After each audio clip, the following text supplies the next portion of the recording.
Hello, I'm Sally. Again, we have another question, and our question is a really broad one today. It's why can't I sleep? And generally, there are two or possibly three basic reasons why you can't sleep.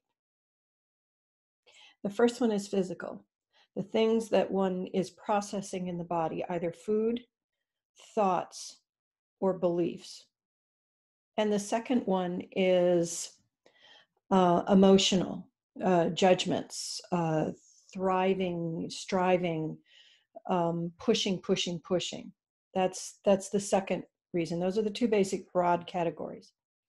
Now, in that one, the person that asked me why they can't sleep, it is a combination of both, which generally is usually the case. So this is what goes on in our world. We are taught either through social media by our parents or whatever to be excellent, right? To strive for a certain level of excellent. Or we give up and we go in the other direction and we strive for a certain level of staticness. And generally those people sleep pretty well, unless of course, they're sick. So let's go to the first one, physical. Processing. The physical body has to process a lot of things. It has to process the food that you give it. It has to process the activity that you give it. It has to process the toxins that you give it, drugs, alcohol, bad air, negative thoughts.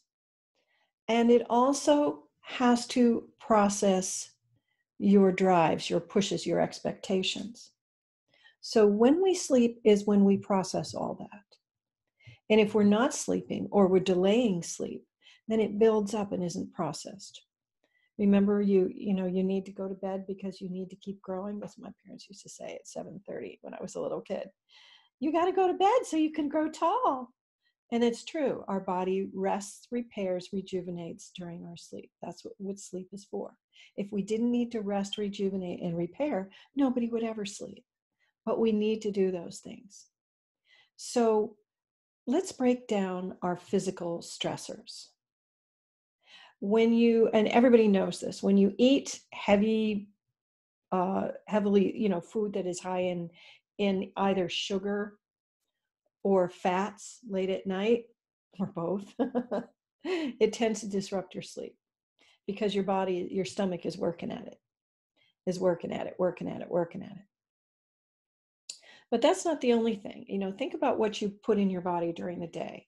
Have you put in a lot of caffeine? Clearly that prevents sleep.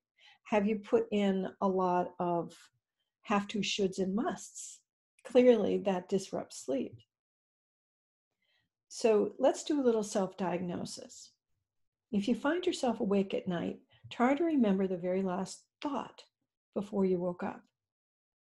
Because it's a thought that wakes you up. Sometimes you're not conscious of it, and sometimes you are.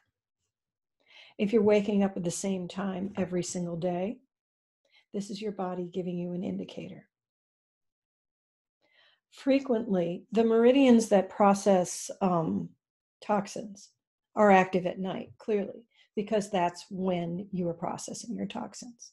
So your stomach meridian, your lung meridian, your kidney meridian, gallbladder, all these things that process toxins. And the gallbladder is just the name of it. It's much more involved. And those of you that understand Chinese medicine understand what I mean by that. But you'll notice that your toxin meridians are active during night. So if you want to sleep better, excuse me, eat cleaner. Yes, boy, we just added another pressure onto you, right? Because let's think about this. If you're not eating clean, if you're stress eating, you're using that to process emotions, right? And then later your body is left with the brunt of it. So let's rewind it all the way back and let's look at the emotions. Is there another way to process emotions? Why, of course there is. Physical activity during the day. You can process your emotions through the breath. That is one of the best ways to process emotions. When you're feeling very emotional, you tend to hold your breath. And when you're feeling very good, you tend to expand and open your chest. Like that. So find an activity that allows you to move your breath. Now, another way to process during the day, besides physical activity, is to apologize to yourself. Say kinder things to yourself. If you, we're talking about the mental pressure that one gives yourself. You're always judging yourself against the activities of others. You're always pushing yourself to be the best at everything. Be the best parent. Be the best exerciser. Be the best person at work. Be the most, see what I mean? Make the most money. Have the cleanest house. Blah, blah, blah, blah, blah. Let that pressure off, because then you won't stress so much. The pressure is coming from inside. Actually, it's coming from right here. Let that go. That will help more than anything. So instead of saying you're going to do this later, you're going to do what everybody who's very, very busy does. I'm going to do what's important to me. I'm going to do what's important to my general well-being. So if it's important for you to have your children well cared for, then care for your children. But part of the rules of caring for your children is making sure you're cared for first. Don't forget that. So here it is, important to care for the children. There it is, important to care for self. This is what you do. You've got to shift to here. And what is caring for self? Making sure you eat and drink. That's number one. Waiting a beat before giving your children what they're asking for. Just a beat. You don't have to, you're not the servant. You're the mother. I made the same mistake myself. Waiting just a moment. They're going to be fine. Allowing them to have some unsupervised time that's, lightly supervised. You don't have to be with them all the time. You're not their best friend. You're their parent. Children can be allowed to be bored. They can be allowed to entertain themselves. It makes for great imaginations. Children are allowed to run and play free outside. Just put them in a fence. The thing is you don't have to be with them all the time, interacting with them all the time. You can take a moment for yourself. You're allowed. Okay? Millions of people survived millions of years without having their parents wait on them hand and foot. I guarantee it. Now, the next thing, how to take care of yourself. Self-care is pretty simple. If you're tired, sit down. If you're thirsty, drink water. If you're hungry, eat food. Simple self-care. If you're pressuring yourself, cut it out. You can only do what you can do. And nobody's going to write on your tombstone, she kept a beautiful, clean house. Nobody. Not one person. Okay? They're going to remember you for the social interactions that you had. Okay? For how much you shared of yourself, rather than how well you exercised, how beautifully you kept your house, how perfectly you worked. Nobody's going to notice that. Nobody.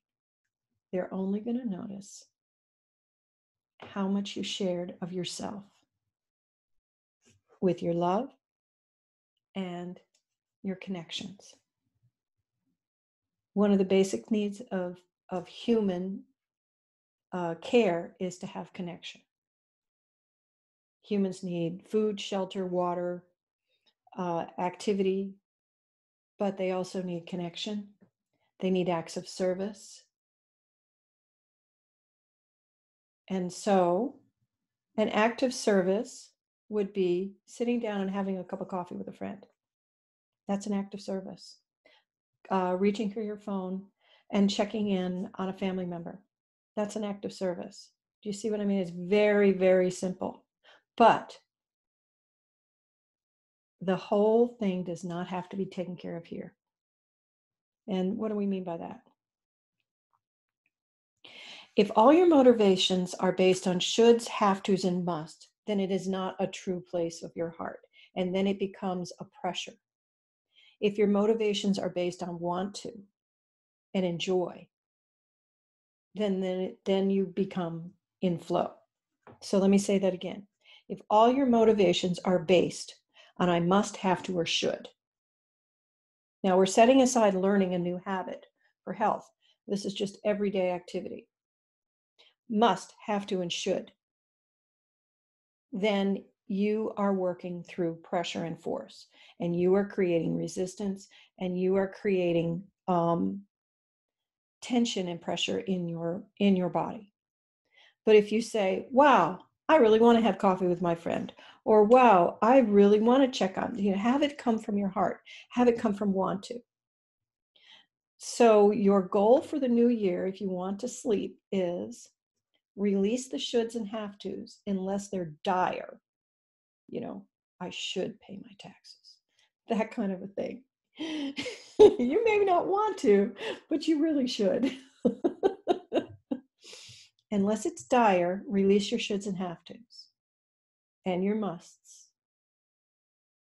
and your self-judgments, and change it to want tos, enjoys, love tos, interested in, discovery, searching. Do you see the softness in that? Because there are very, very few shoulds and have tos. You should obey the laws of the traffic while you drive. You should maintain things to their best working ability. These are shoulds. But there are also want tos because they benefit you.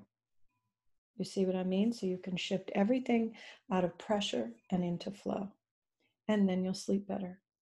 I know this wandered a great way. Let's see if they have anything else to say. This is less difficult than living in the should and have to mode. And what we mean by that is if you remove the outside pressure of judgment, oh, this person's going to judge me, this person's going to judge me, I'm going to judge myself. If you remove all that self pressure and judgment, and you act only from impulse, love, want to, enjoyment, feel like, then the pressure just comes right down. Try that just for a bit. If you catch yourself pressuring yourself, saying should, have to, excellence, excellence, excellence, choose your battles. You don't have to be excellent in everything. Choose your heart excellence and be excellence there. I hope this helps. It sounds like they were rambling a bit, but I think they covered it. If you have any questions, let me know. And if you like these videos, please hit the like button, share with your friends, and subscribe to my channel. Thanks so much. Bye-bye.